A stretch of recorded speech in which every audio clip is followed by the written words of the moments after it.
Hi, I'm Lauren Parker with Expert Village, and I'm going to show you how to check voltages. This is another great way to diagnose things when you have no idea what's going on. You turn it on and you get no result.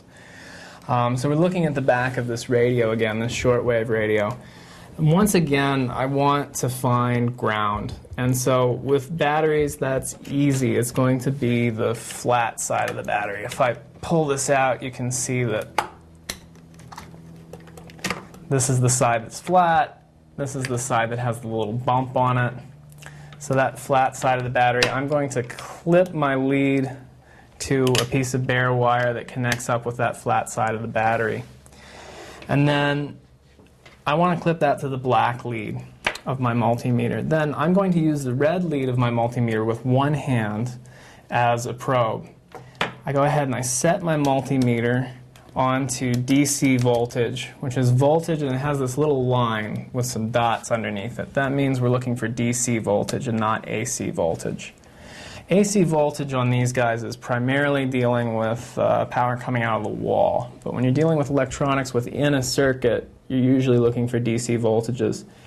And so you just kind of trace from the red wire here coming from the battery. That's obviously going to be our power. So we can see that right now there's a little bit of power coming off of it. If I turn it on, I predict that it's probably going to get a little bit bigger. Yeah, we can see it was 3 volts there. And let's see, let's just check it.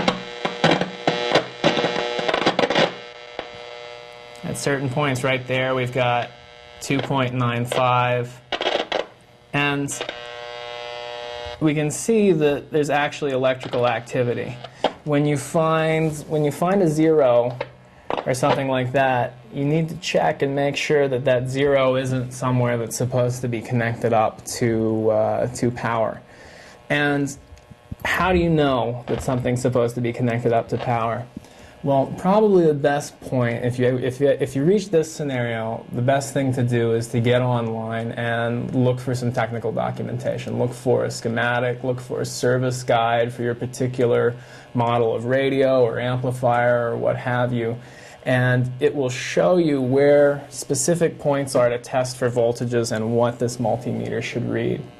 So just use an alligator clip to clip to grounds. And then always remember, just use one hand at a time to avoid electrical shocks, and just probe little bits of this circuit and make sure that everything is up to spec according to the diagrams you get off the internet.